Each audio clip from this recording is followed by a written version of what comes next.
মই ৰুমি হলেপ চেনেললৈ আপোনালোকক স্বাগতম জনাইছোঁ। আজি মোৰ বিষয়বস্তুটো হ'ল যে 6 মাহলৈ আমি শিশুক কি খুৱাব পাৰোঁ। এইটো মোৰ প্ৰথম ভিডিঅ' আৰু এই চেনেলটো খোলাৰ মোৰ প্ৰধান উদ্দেশ্য হ'ল যে এগৰাকী মাতৃয়ে নিজৰ সন্তান এটি গৰ্ভধাৰণ কৰাৰ পৰা জন্ম দি ডাঙৰ কৰালৈকে কিমান কষ্টকৰ সেই মাতৃগৰাকীয়ে বুজি পায়। আৰু অকলশৰীয়া মাতৃ হ'লেতো আৰু হৈছে, মই তাৰ প্ৰমাণ। মই এগৰাকী অকলশৰীয়া মাতৃ আৰু মই সন্তানটোক কেনেদৰে ডাঙৰ কৰিছোঁ, ডক্তৰে কি সুবিধা কিছুমান মোক উপায় দিছিলে, ঘৰৰ মানুহে কিছুমান উপায় দিছিলে, সেই উপায় মতে মই কামবোৰ কৰিছোঁ। মই উপকৃত হৈছোঁ। আজি 11 মাহে মই সন্তানটো ডাঙৰ কৰিছোঁ, বিশেষ অসুবিধাৰ সন্মুখীন হোৱা নাই। সেয়েহে মই ভাবিছোঁ মই মোৰ অভিজ্ঞতাখিনি অসমবাসীৰ লগত শ্বেয়াৰ কৰোঁ। আমি প্ৰত্যেকগৰাকীয়ে পিতৃ মাতৃয়ে আমাৰ নিজৰ সন্তানটি নিৰোগী সুস্বাস্থ্যৱান হোৱাটো বিচাৰোঁ। আৰু বিচাৰি কিনে আমি কি কৰোঁ, এতিয়া যিহেতু মোবাইলৰ যুগ, আমি সকলো ইউটিউব চাৰ্চ কৰোঁ। ইউটিউব চাৰ্চ কৰাৰ ক্ষেত্ৰত মই কম নহয়, মই ইউটিউব চাৰ্চ কৰোঁ। কৰোঁতে কি হয় যে ইংলিছ, হিন্দী বা বঙালীতে ভিডিঅ'বোৰ বেছি পোৱা যায়। আৰু কিছুমান শব্দ ধৰি লওক ইংৰাজী বা হিন্দীৰ কিছুমান শব্দ প্ৰপাৰ অসমীয়াটো বুজি পোৱা নাযায়। নগ'লে কি হয়, গুগল চাৰ্চ কৰিব লগা হয়। গুগল চাৰ্চ কৰি কিছুমান শব্দৰ আছামিজ মিনিং উলিওৱা সকলো মানুহৰ কাৰণে সম্ভৱপৰ নহয়। সেয়েহে মই ভাবিছোঁ যে মই যিখিনি অসুবিধাৰ সন্মুখীন হৈছোঁ, যিহেতু মই এগৰাকী অকলশৰীয়া মহিলা আৰু মইতো সকলোকে বা এনি টাইম ফোন কৰি সুধি থাকিব নোৱাৰোঁ, এইটো কি কৰিম, এইটো কি নকৰিম। নিজৰ ক্ষেত্ৰত কিছুমান নিজে ছেল্ফ কনফিডেণ্ট হোৱাটো প্ৰয়োজনীয়। মই ইউটিউব চাৰ্চ কৰি মই ছেল্ফ কনফিডেণ্ট পাইছোঁ কিছুমান। কিন্তু সকলোৱে এইটো সুবিধা উপকৃত হ'ব নোৱাৰে চাগে। সেয়ে মই ভাবিছোঁ অসমীয়াৰ বাবে, অসমবাসীৰ বাবে মই কিবা সহায়ক হ'ব পাৰোঁ নেকি।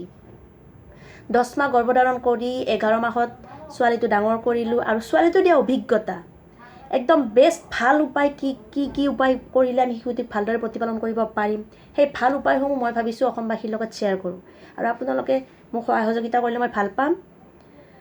আৰু যদি ভিডিঅ'টো ভাল লাগে লাইক কৰিব। আৰু মই আগতে ছাৰ্ভিচ কৰিছিলোঁ যদিও এতিয়া বৰ্তমান গৃহিণী। গৃহিণী হিচাপে কিছুমান সহজ উপায় ঘৰত ব্যৱহাৰ কৰা মই সেইবোৰ টিপছো আপোনালোকক দিম। আপোনালোকে ভিডিঅ'টো চাই লাইক কৰিব।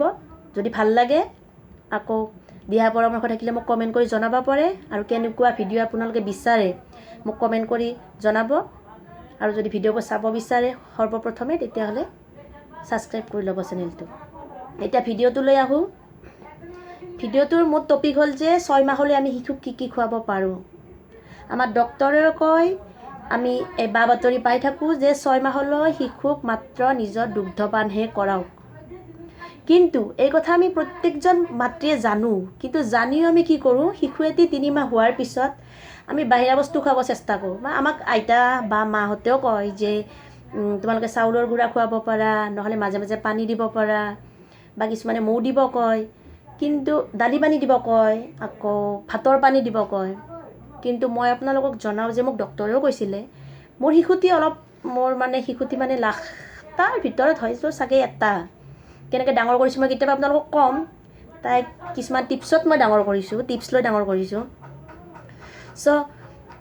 এইবিলাক কেতিয়াও আপোনালোকে নোখোৱাব, কিয়নো 6 মাহলৈ শিশু এটি মাকত বাহিৰে তেওঁলোকৰ প্ৰয়োজন, বাকী বাহিৰা বস্তুৰ প্ৰয়োজন নহয়েই।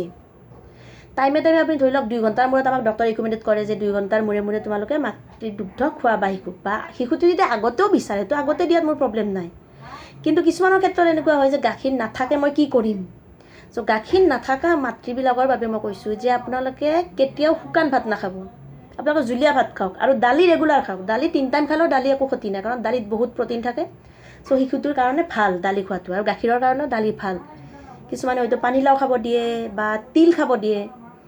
আৰু গাখীৰত জিৰা দি কিনে উতলাই গাখীৰখিনি কম কৰি এনেকৈও খালেও বোলে গাখীৰ হয়।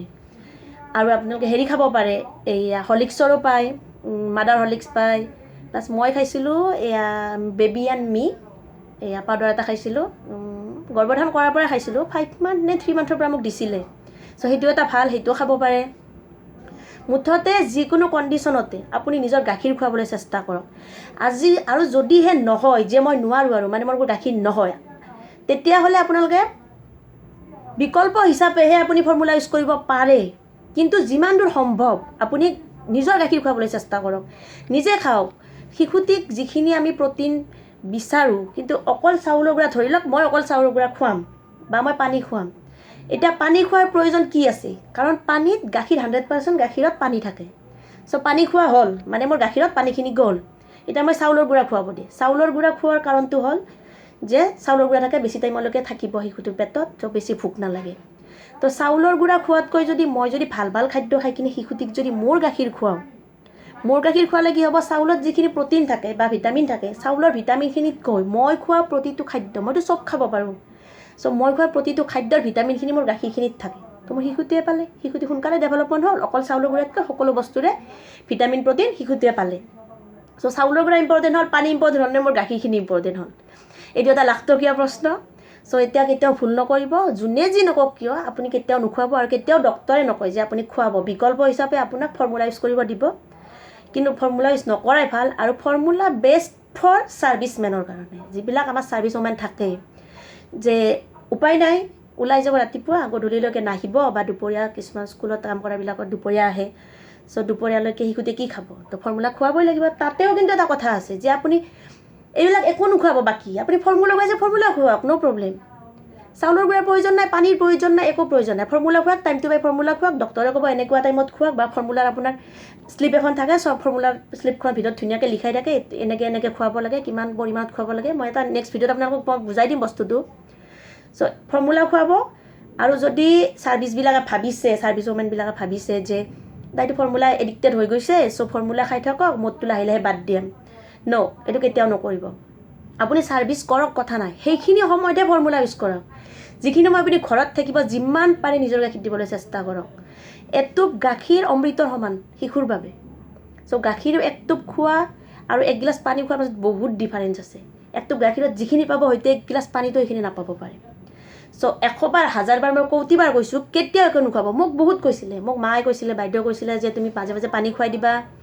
বা 3 মান্থ মোৰ নিজৰ গাখীৰ নাখায় যিহেতু কিন্তু মই নিজৰ গাখীৰ নাখালেও মই নিজৰ গাখীৰ খুৱাইছোঁ দেই কেনেকৈ খুৱাইছোঁ কি খুৱাইছোঁ মই কেতিয়াবা পিছত আপোনালোকক জনাম কিন্তু মই নিজৰ গাখীৰ খুৱাইছোঁ মিনিমাম 6 মান্থ ৰেগুলাৰ মই নিজৰ গাখীৰ খুৱাইছোঁ হয়তো অলপ কষ্ট হৈছে আৰু মোৰ শিশুটোৱেতো জানেতো লাখৰ ভিতৰত এজনী শিশু যিয়ে মাকৰ গাখীৰ নোখোৱা চ' তথাপিও মোৰ গাখীৰ খুৱাইছোঁ মই 6 মান্থলৈকে আপোনালোকে কেতিয়াও ভুল নকৰিব একো নোখোৱাব বিকল্প হিচাপে আপুনি ফৰ্মুলা আপোনাৰ কাৰণে ফৰ্মুলা কিনক ফৰ্মুলা মানে কি আপুনি হলিক্সৰ ল'ব পাৰে কিবা ল'ব পাৰে চ' কেতিয়াও বেলেগ ইউজ নকৰিব বিকল্প ফৰ্মুলাই আছে কিন্তু ফৰ্মুলাৰো ভাগ আছে যদিহে আপোনাৰ গাখীৰ একদম ট'টেলি নাই আৰু ট'টেলি নোহোৱা নহয় আপুনি খালি নিজৰ দেহৰ প্ৰতি যত্ন লওক ফল মূল খাওক শাক পাচলি খাওক আৰু ৰুটি খালে আপুনি ৰুটি আচলতে বেছি খাব নালাগে আৰু ৰুটি যদি খায় আপুনি বহুত পানী নহ'লে বহুত আপুনি জুলীয়া বস্তু লৈ ৰুটি খাব কাৰণ ৰুটি আপোনাৰ গাখীৰ শুকায় এইটো মই প্ৰমাণ পাইছোঁ চ' কেতিয়াও আপুনি বেলেগ ইউজ নকৰিব মাত্ৰ গাখীৰ খুৱাওক মিনিমাম 6 মান্থ আৰু 6 মান্থৰ পিছত কি খুৱাব লাগে কেনেকৈ কি টাইমত কি খুৱাব লাগে সেইখিনি মই